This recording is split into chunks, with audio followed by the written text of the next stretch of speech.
నటుడు ప్రకాష్ రాజ్ కేరళలో ఒక కార్యక్రమంలో పాల్గొంటూ పినరాయి విజయన్ పరిపాలన పద్ధతులను అలాగే ఆయన సిద్ధాంతాల కోసం నిలబడుతున్న తీరును గట్టిగా ప్రశంసించారు.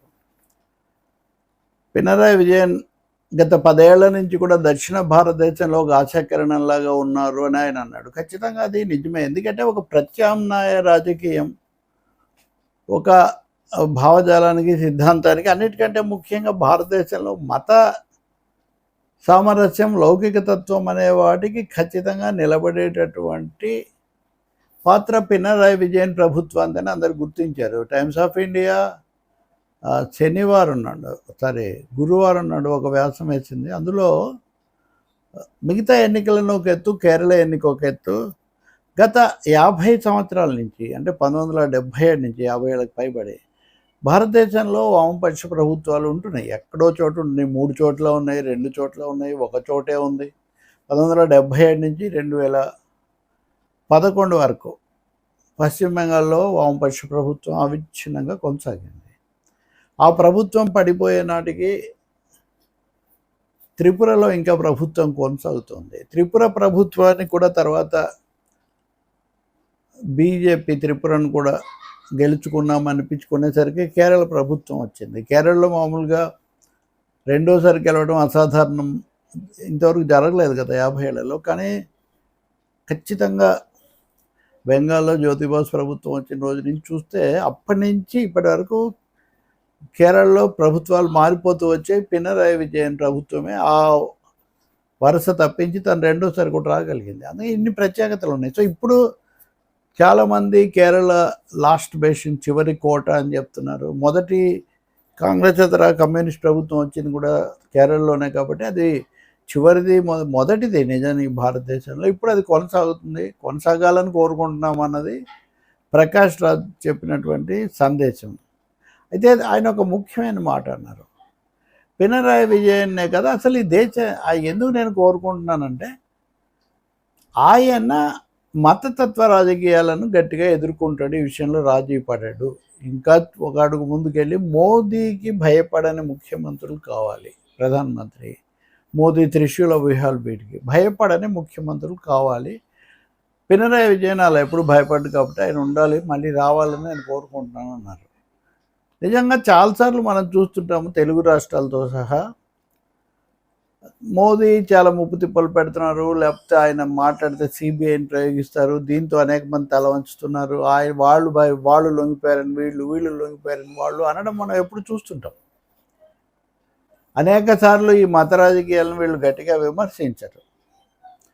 ఇంకా చెప్పాలంటే కేరళ ఎన్నికల్లోనే రాహుల్ గాంధీ నుంచి రేవంత్ రెడ్డి వరకు వీళ్ళందరూ పినరాయి విజయన్ను సిపిఎం అక్కడ బి టీం అని బీజేపీకి వీళ్ళు అన్నారు.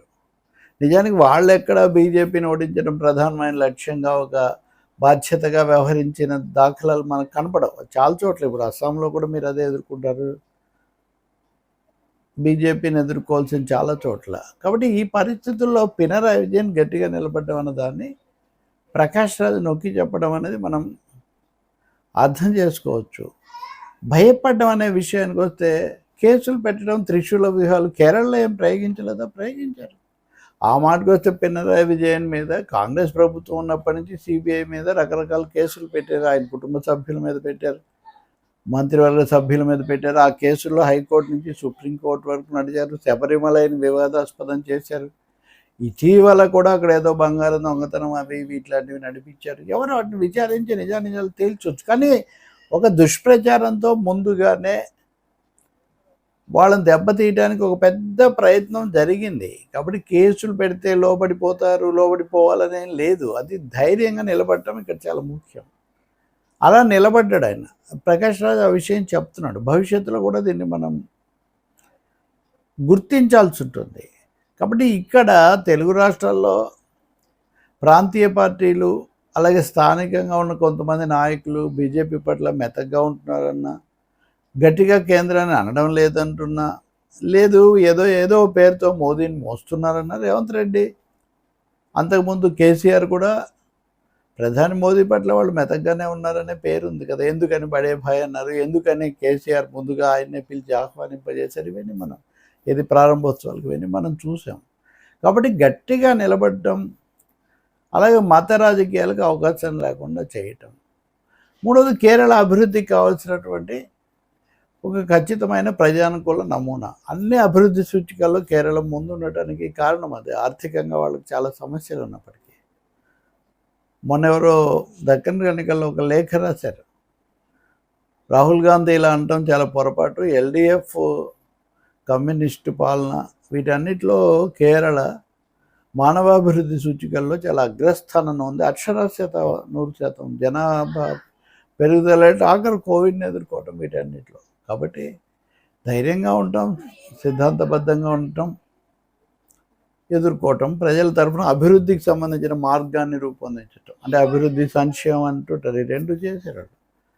సరే, అయినా రెండోసారి గెలవటం అసాధారణం. ఇప్పుడు తీర్పు ఎలా ఉంటుందంటే, ఇప్పుడు కూడా సర్వేలన్నీ విజయం పట్ల వ్యక్తిగతంగా ఆయన పట్ల చాలా అభిమానం ఉందని, రాజకీయంగా కూడా వాళ్ళు గట్టిగా ఎదుర్కొంటున్నారని చెప్తున్నారు.